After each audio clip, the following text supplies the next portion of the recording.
আসসালামু আলাইকুম এভরিওয়ান, সবাই কেমন আছেন? আশা করি সবাই অনেক ভালো আছেন। আপনাদের দোয়ায় আল্লাহর রহমতে আমি অনেক ভালো আছি। আজকের ভিডিওটা পুরাই অন্যরকম হবে। সবসময় একই ক্যাটাগরির ভিডিও করি, তো আজকে একটু নাইট ভিউ নিচ্ছিলাম। আর আমরা চলে গিয়েছিলাম ঢাকার লালবাগ, ওখানে আমার শুট ছিল। শুট শেষ করে বাসায় ফিরতে ফিরতে অলমোস্ট 12:30 প্লাস বেজে যেত। তাই আমার একটা সিনিয়র আপু ছিল, তার বাসায় স্টে করি। তো ওই দিন যাওয়ার সময় আর কি এই ভিডিওগুলো নেওয়া। আর তাদের বাসায় উঠে দেখি যে এরকম কিউট কিউট ছোট ছোট দুটা বিড়াল দেখে আমার খুব বেশি ভালো লাগছে। আমি ভাবতেছিলাম যে নিব কিনা, পরে মনে পড়লো এই বিড়াল যদি আমি বাসায় নিয়ে যাই তাহলে বিড়ালের সঙ্গে আমাকেও বের করে দিবে, কোনো প্রয়োজন নাই। দিন হচ্ছে আমাদের ঘুম আসতেছিল না, আমরা সারা রাত জাগনা ছিলাম। পরে হচ্ছে 4:30টার দিকে আমরা উঠা প্ল্যানিং করি যে আমরা একটু ছাদ দিয়ে হাঁটবো। তো যেমন ভাবা তেমন কাজ। আমাদের অবস্থা দেখেন, সব থেকে বিশ্রী অবস্থা ছিল আমার, কজ আমি শুট শেষ করে ফেস টেস ভালো করে ক্লিন করে আসি নাই, চুল ক্লিন করি নাই, পুরো পাগলের মতো হয়ে গেছিলাম।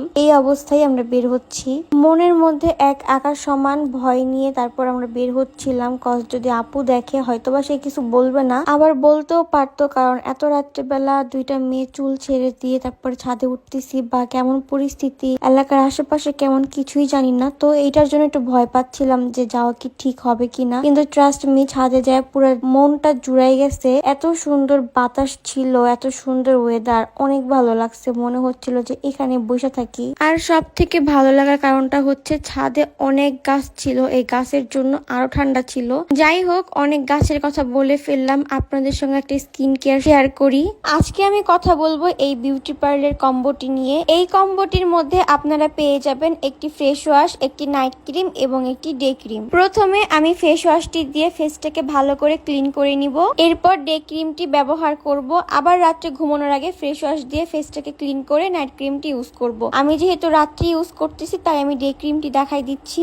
আর আমি যেই পেজ থেকে এই প্রোডাক্ট গুলো নিয়েছি, পেজটা আমার স্ক্রিনে মেনশন করে দিব এবং ক্যাপশনেও মেনশন করা থাকবে, আপনারা চাইলে ভিজিট করতে পারেন। এই প্রোডাক্ট ইউজের ফলে ব্রণ ও ব্রণের গর্ত দূর করে, কালো ছোপ ছোপ দাগ ও লাল কালো তিল দূর করে, রোদে পড়া স্কিন রিপেয়ার করে, স্কিন 3 থেকে 4 শেড ব্রাইট ও ফর্সা করে। রেগুলার ইউজ করার 8 থেকে 10 দিনের রেজাল্ট বুঝতে পারবেন। এটা বিএসটিআই অনুমোদিত, সায়েন্স ল্যাব পরীক্ষিত, কোনো সাইড ইফেক্ট নেই। আরো একটা কথা, আমরা তো ছাদে গিয়েছি, এটা আপু জানে না। আজকে মেবি এই ভিডিওটা দেখে সে জানতে পারবে যে আমরা এই কাজগুলো করছি। পরে আমি তাজবিহাকে বললাম আমাকে একটু ভিডিও করে দাও, আর আপনারা আমার চুল খেয়াল করলে বুঝতে পারবেন যে আমার শুট শেষ করে আমি চুলগুলো ওইভাবে রাখছি, কজ বাসায় আসছি 12টা প্লাসে, আর তখন এসে তো এত কিছু করা যায় না। তো আমাকে দেখতে পুরো ভূতনি ভূতনি লাগতেছিল।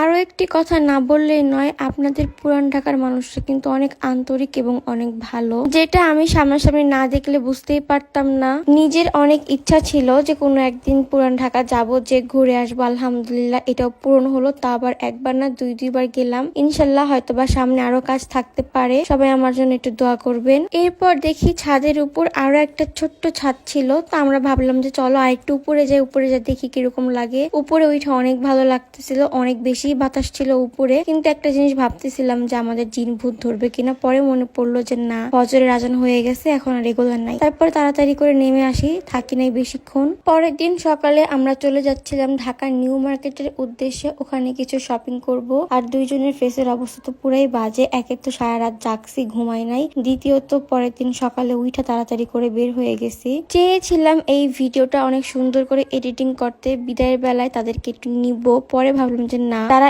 এমনি অনেক আন্তরিক, অনেক ভালো ভাই। রক্তের সম্পর্কই যে সম্পর্ক হয় তা কিন্তু না, পরও কিন্তু মাঝে মাঝে রক্তের থেকে অনেক বেশি করে, যেটা আমার এই সিনিয়র আপুর করছে। ওনার পুরো ফ্যামিলিটা এত ভালো যা বলার বাহিরে। আল্লাহ তাদের ভালো করুক, এই কামনাই করি সব সময়। আর এখানে দেখেন আমাকে কেমন দেখা যেতেছে, আমি গালে হাত দিয়ে রাখছি যাতে আমাকে দেখা না যায়, কজ আমি ব্রাইডাল শুট করে আসছি। আমার মুখে অনেকগুলো পিম্পল দেখা গেছে, এর জন্য আমি খুবই লজ্জিত, আমার কাছে উইয়ার্ড লাগতেছিল।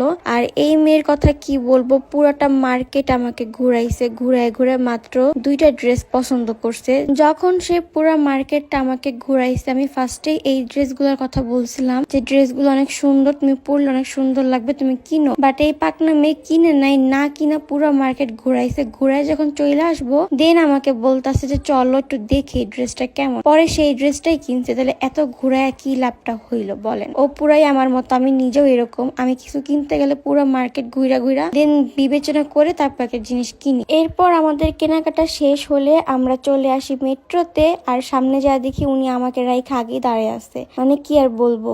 আর এই মেট্রোর কথা কি বা বলবো, মেট্রো যখন হইছে তখন যেই মানুষ আসছে দেখার জন্য পুরা হামলায় পড়ছিল। তো এই জিনিসগুলো দেখে আমারও ইচ্ছা হয়েছিল যে আমিও যাবো, বাট যাবো করে কখনোই যাওয়া হয় নাই। আলহামদুলিল্লাহ এবারও আসলাম। যেই জায়গাগুলোতে কখনো যাই নাই বা যাওয়ার তীব্র ইচ্ছা ছিল, আলহামদুলিল্লাহ সেগুলো এখন পূরণ করতে পারতেছি। আর এইখানে মেট্রোতে ওঠার জন্য মানুষ যত লাফালাফি করে, কি পায় আমি জানি না। যদিও আমি ট্রেনে অনেকবার উঠছি, বাট এই উত্তরের মেট্রোতে উঠি নাই। এটা অন্যরকম ফিলিংস কাজ করতেছিল যে একটা ভাইরাল জিনিস বা একটা সময় সেটা ভাইরাল ছিল, উঠি দেখি কেমন লাগে। আমিও নিজের এক্সপিরিয়েন্সটা একটু শেয়ার করলাম আপনাদের সঙ্গে। তো আমার আজকের এই ভিডিওটা আপনাদের কাছে কেমন লাগছে অবশ্যই কিন্তু জানাতে ভুলবেন না। আর আমাদের কেমন লাগতেছে, আই নো আমাদের দুইটারই দেখতে চোরের মতো লাগতেছে, যদিও তারপরও আপনাদেরকে জিজ্ঞেস করলাম। তো আজকের ভিডিওটি এই পর্যন্তই থাকবে। সবাই ভালো থাকবেন, সুস্থ থাকবেন। আপনাদের জন্য অনেক ভালোবাসা। আল্লাহ হাফেজ।